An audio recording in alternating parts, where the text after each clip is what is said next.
to be yourself or play a role. Two big stories tonight. Singer-actress Aaliyah is killed in a plane crash. And the winning numbers from tonight's Powerball drawing are in. This is News 3 Nightside with Gerard, Ramalho, and Anqunette Moon. Good evening. Thanks for joining us. A breaking story out of the Bahamas tonight. Authorities have confirmed that R&B singer and actress Aaliyah is among 8 people killed in a plane crash. Yeah, the plane crashed as it tried to take off from the island of Abaco in the Bahamas. 9 people, all Americans, were on board that plane. One man survived the crash and was taken to a nearby hospital. The plane was leaving Marsh Harbor Airport around 3:50 local time when it went down. Aaliyah and her crew had been shooting a video in the Bahamas. The plane was taking the group back to the United States when it crashed. CNN is reporting that baggage handlers said the plane was overloaded with suitcases and that the handlers and the plane's pilot complained about the heavy load. But they say passengers insisted on taking everything with them. Aaliyah was recently nominated for a Grammy Award for her song Try Again and made her acting debut in the movie Romeo Must Die. We'll have more on this breaking story as it develops. And the other big story of the night, the Powerball drawing. Our phones have been ringing off the hook tonight. Most of you wanting to know which numbers were picked, so grab a pen. Here they are. 8, 7, 22, 42, 47, and the Powerball number was 21. News 3's Amy Rutledge was in Arizona when the last of the Powerball tickets were sold. She says as people were hoping to pick a winner right up until the deadline. This is the first time Rose's Den has been even remotely quiet since the Powerball rolled over a week ago. They've been averaging 60,000 tickets a day, making them the #1 retail store within the states involved in the lottery in ticket sales. And trust me, everyone here and even some of those playing the Powerball are ready for a break. As each second ticked on, hundreds of dollars in Powerball dreams were spent. Okay, winning numbers. Thousands of people have passed through Rose's Den in the last few days, hoping to grab the winning number. How can you pass up a chance at $290, $300 million? Annette Buntrock was the last person to grab a chance at millions when the machine shut down just before 6. But will her luck pay off? Yeah, I feel lucky. Yeah, I do. Do you, doll? Yeah, I do. I feel lucky. Well, I'm lucky to have her, so. I really do feel lucky. I don't know, something about it. I do. Rose's popularity with the Las Vegas crowd has turned her store into the hottest Powerball retail store in the country. It's like a shark frenzy. You know, everybody's just happy. All the people were happy, even if they had to wait 2 or 3 hours. Now Powerball hopefuls are just waiting to hear about any winners and planning their next move. I'll call a doctor, call 911, then call an attorney, call a fleet of CPAs, and don't tell anybody besides those people. And even if you aren't the one holding the winning Powerball ticket in your hand, don't worry, you can always come back here to Rose's Den and things are getting better. Instead of the long lines, they should be getting much shorter. She's been given 3 extra Powerball machines to help ease the wait. Reporting for News 3, I'm Amy Rutledge. All right, and in case you missed it, here are those numbers once again. They are 8, 17, 22, 42, 47, and the Powerball number was 21. And one winner has already stepped forward. A store in Rollingsford, New Hampshire, received a call from a winner who bought a ticket there. But lottery officials say it could be hours before they know if more winning tickets have been sold. There has been a deadly shooting on the city's northwest side at the Texaco station off of Fort Apache and Sahara. Police and homicide investigators are on the scene. Right now, there is no word on how many people have been shot or killed in this incident. Now, we do have a crew on the scene, and we'll bring you the latest news as this story develops. Police are also working 2 other murder cases, one in Las Vegas, the other in North Las Vegas. Investigators are searching for 4 suspects. One of the shooting deaths happened overnight in the alley of 21st Street. Police say an innocent bystander got caught in the middle of gang gunfire. He was shot to death. 2 men are believed responsible for the killing. A $1,000 reward is being offered for anyone who comes forward with information. And police are still hoping to find these 2 men, 22-year-old Jamone Brooks and 21-year-old Perry Macklin. They're wanted in connection with the May murder of Gwendolyn Jones. You may recall she's the woman who was gunned down at her sister's wake. 4 other gang members have already been arrested for the murder. You can call Secret Witness at 385-5555 if you have any information on either of these cases. A man who stole a mail truck and led police on a high-speed chase is in jail tonight. That chase started this morning at Nellis and Owens, but ended here on Tenaya and Sahara. Metro says the man walked up to a mail truck, hit the postal worker in the head, and then stole the truck while she was still inside. The truck couldn't go faster than 55 miles an hour, and it started smoking when the driver would not let off the gas. Police chased the truck for blocks until they finally cornered it. The driver is charged with kidnapping and carjacking. The postal worker is going to be okay. And actions are speaking louder than words tonight as the community tries to help a mother through unspeakable grief. 2 of her children died, 4 others were hurt when the family's van went up in flames last week, with all the children trapped inside. As Kim Kapoza reports, as the family recovers, a community is helping the mother recover financially. Losing her 2 children has been devastating, and now cold, hard reality sets in. The loss of her van has been an extreme hardship. She has children that need to come to this hospital for follow-up treatments from the explosion, and she has no way to get them here. No matter how hard they wash and wipe away the dirt, they can't wipe away these images. Their little loved ones taken by tragedy. It's not right. God should have took me and not my children. But life has to go on for Julie Lazzazo. No matter how much she grieves for her baby Aaron and little Laborio, she knows she has 4 other children who desperately need her. And that's where her Uncle Nelson and this benefit car wash come in. Dry towel, please. Tired of feeling helpless, Nelson Valdez is taking charge. He tells all customers this is no ordinary car wash. The money made here will be given to his niece, a woman just trying to get through each day, a woman, he says, with amazing strength. When something like this happens, we think of our children. And this is when we want to get together and help so it doesn't happen to our children. Nelson Valdez says he hopes his niece never again has to ride in one of these. But he does say he hopes he can raise enough money to get her a car soon. I'm Kim Kapoza reporting from UMC. Back to you guys in the studio. 4-year-old Laborio Luga and 3-month-old Aaron Luga were laid to rest yesterday. Police are not charging their mother in their deaths. They're calling the whole thing a tragic accident. A freak fire in our nation's capital sets cars and a utility pole on fire and leaves dozens without power. Now, this fire started when a 13,000-volt wire fell down on the street. The live wire set a car on fire, which spread to 2 other vehicles, a tree, and a utility pole. It appears a tree limb fell on the wire. About 60 customers briefly lost power while utility crews repaired the line. A plane crashes into a house, and tonight investigators believe the whole thing was intentional. It happened in the southern New Hampshire town of Amherst. The pilot died in the crash, and the house caught fire and burned to the ground. Investigators are looking into if the pilot wanted to crash the plane. That's because neighbors say they heard the plane circling for a long time before the crash happened. A 1-mile stretch of New Smyrna Beach, Florida is closed this weekend after helicopter video showed dozens of sharks swimming off the coast.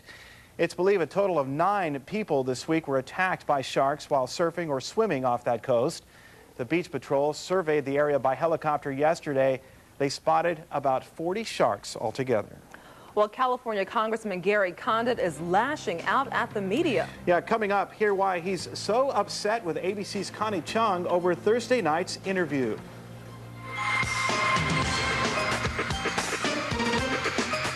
Plus, the Backstreet Boys are back on tour. We'll tell you which city was the first to welcome the boy band. That's all coming up on News 3, where news comes first. You're watching Southern Nevada's #1 choice for news. This is News 3 Nightside. California Congressman Gary Condit is lashing out at the press tonight. Condit feels the media has been unfair to him in the Chandra Levy disappearance story. Condit says ABC's Connie Chung spent her entire interview Thursday night pressing him about his relationship with the former intern. And he specifically says she spent far too much time on what he calls the sex question. He says because of that, he wasn't able to get his message out about how empathetic he is to the Levy family. Meantime, congressmen all over the country are now reacting to Condit's interview. statement he made was less than candid. It was evasive, and it wasn't straightforward. I think that's disturbing and wrong, and I don't condone that, and I don't condone this kind of behavior. Washington, D.C.'s police chief says investigators have no plans to talk to Anqunette again about the Levy case. Actor Robert Blake is selling his Studio City home. He says he's tired of being harassed by the news media. Blake told a Los Angeles TV station he doesn't want to raise his daughter there because the house has become a gathering point for paparazzi photographers and gawkers. Blake shared his home with his wife, Bonnie Lee Blakely. Recall, she was shot to death last May. No arrests have been made in that case. The Backstreet Boys are back on tour. Their first show was tonight in Milwaukee.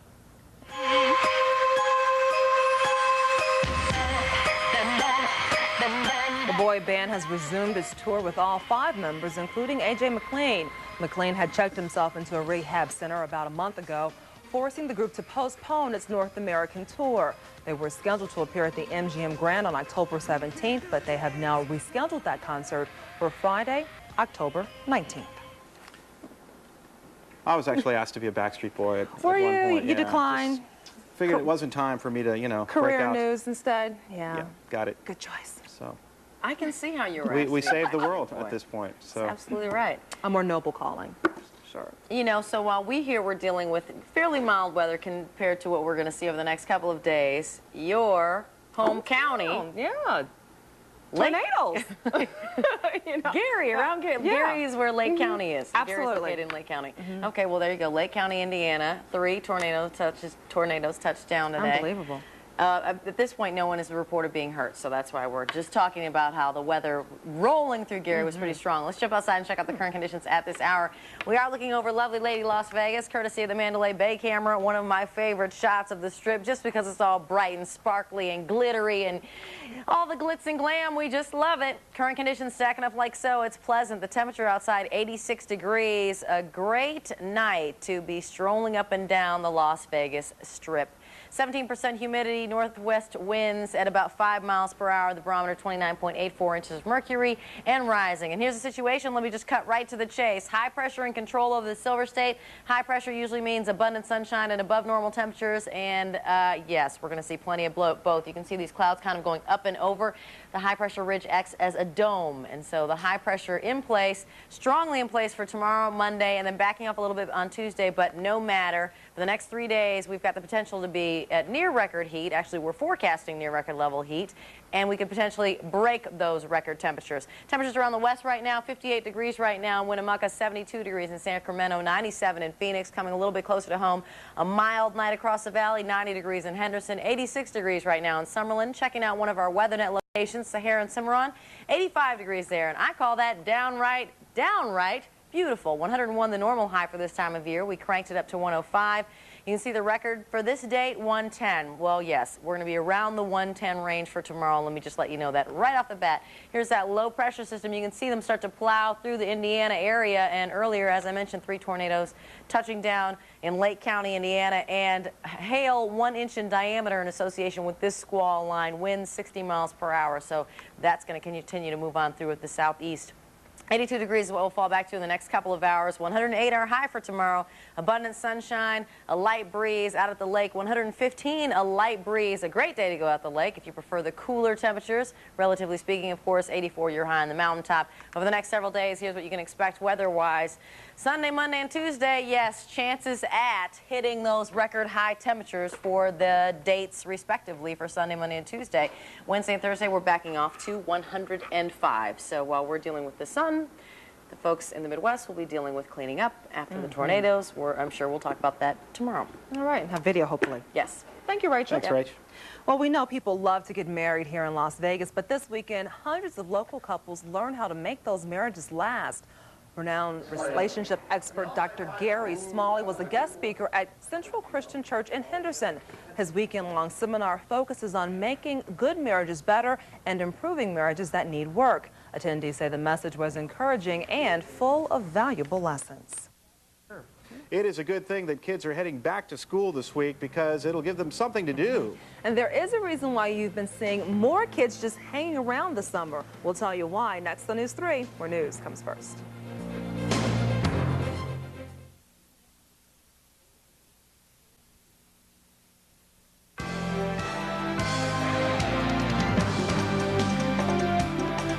you've seen more kids just hanging around the past few months, maybe it's because they're not working summer jobs. The Labor Department is seeing the lowest number of kids working summer jobs in the last 3 decades. The department says it's most likely because the economy has been booming the past few years, and not as many parents are making their kids earn their own spending money. And school starts Thursday, of course. While some kids may be excited about that, others may be feeling a little bit nervous. That's why folks over at Rancho High School held this back-to-school barbecue for incoming freshmen today. It gave the newcomers a chance to learn more about their school and their classes they're going to be taking. They also got to meet some of their teachers and fellow classmates a little bit early. Well, up next in sports, Rick Strasser will tell us that the 51s could inch a little closer to first place. Plus, college football Saturdays upon us once again. A busy day of sports is coming up next on News 3, where news comes first.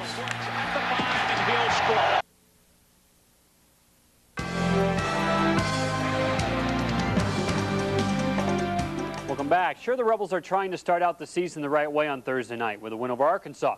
But with it, UNLV would continue a streak that was started back in 1973. A little history you may not know about.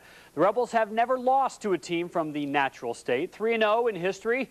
Sorry, former Mr. President. The first Mountain West team in action this year, BYU, taking on Tulane. The post-Lavelle-Edwards era begins in Provo. Enter Gary Croughton. Big day for Luke Staley, down 14-7. Luke had a huge hole, takes it in from 29 yards out, tied at 14. Later, Staley at it again, this time makes a great cut, gets to the outside, and is gone again. All told, 65 yards for the score, 142 of BYU's 726 yards. BYU trying to impress the pollsters, 70-35, the final. The defending national champs took the field for the first time. Oklahoma hosting North Carolina, up 10-0 in the first quarter. Sooners at it again. Ronaldo works the 17-yard draw play for the score, 17-0. Are they ready to be hitting in this one, week one? Just ask Andre Williams. Doink. Rocky Kalma scoops up the piggy and takes it in for the score, 24-0. 34-7 in the second quarter. Derek Strait with the pick along the far sideline. And Strait, well, goes anything but. He goes all the way across the field before he takes it in. Sooners roll 41-27. He scores, I promise. Up one level for the preseason NFL action. Saints visiting Denver. Aaron Brooks for Nollins. He can scramble. Nothing cooking, so he takes it himself and dives in for the first score of the game. Bronco receivers in mid-season form. Brian Greasy, the lob to Eddie Kinnison. This is a nice grab. Put in slow motion just to show you. Over the defender's head, pulls it in for the score. Broncos go on to win this one, 31-24. After gaining a full game on first place Sacramento last night, the 51s had a golden opportunity tonight. With a win over Fresno, the Aliens could gain another half game. The River Cats dropped the first of a doubleheader to Calgary, so with a win, Las Vegas would be 3 out with 9 to play. But first things first, the 51s and the Grizzlies. Cosmo was feeling it tonight. What it is, I'm not quite sure. Big night for Phil Hyatt, big season too. Here in the first, a single to left center. That will score Chris Prieto, comes motoring in from second, gives Las Vegas the lead. Later on, more long ball history for Hyatt. His 44th of the season is a Dodger minor league record. Aliens hit 4 quads and win 9-3. Odd happenings in Seattle today in the bigs. In the 9th, M's and Indians tied it 2. Arthur Rhodes comes in relief. During his warm-ups, Omar Vizquel complains that the glare from his earring is too much. The ump asks him to take it out. He doesn't. Rhodes and Vizquel jaw. Bench is clear. Rhodes is ejected before even throwing a pitch because of the big, what did Rachel call it, a pot sticker? That's right. To the 11th, why did the Braves get rid of John Rocker? Not so much for his mouth. Watch his arm to first. He throws the bunt attempt wild. Al Martin comes in to score the winning run. Mariners win Earring Gate 3-2. The Little League World Series is down to just 2 teams, an American champion and an international one. Apopka, Florida, and the Bronx, New York, and this one for Florida. Brandon Weaver, the 3-run quadruple to right. Then off the boy who perfect gamed them last week, Tyler Stanlin puts good aluminum. That's out of here. Apopka will play for the world title tomorrow, 8-2, the final score. Most of the new state-of-the-art tracks around the NASCAR circuit are 2.5-mile ovals, nice, long, and wide. Not Bristol. That's a short track, just 1 mile around. So you'd understand why most drivers don't like racing there. 500 miles of bumping, scraping, and a bumper in your face, usually. The Sharpie 500 under the lights. Sharpie is Las Vegas Kurt Busch's title sponsor, but that didn't matter. Here's why many don't like the short tracks. You see Busch in the 97 car in the middle of the fracas. One car goes awry, and many follow after that. Just looks like bumper cars. Just watch where you're going. Late in the race, with just 67 miles to go, Tony Stewart passes his good old buddy, Jeff Gordon, for the lead. He would hold on to win on a track that he actually says he likes very much. Go figure. Stewart's third win of the year. Finally, to the links for the third round of the PGA NEC Invitational. Jim Furyk came in as the leader. Here the birdie on number 8 to stay in the lead. I got ahead of him. Bottom. There we go. With whom, you ask? Yes, Tiger. Tiger's prowling once again. This birdie on 9 will give him sole possession of the lead. But Furyk not intimidated by those stripes. Sinks another birdie. He leads Tiger by 2 going into tomorrow's final round. Yeah, 2. It's nothing. Nothing for Tiger. Anyone can pull it off. Oh, yeah. Come back. He's come back from much more than that. Sure. Thanks, Rick. And thank you for joining us for News 3 Nightside. We hope to see you right back here tomorrow.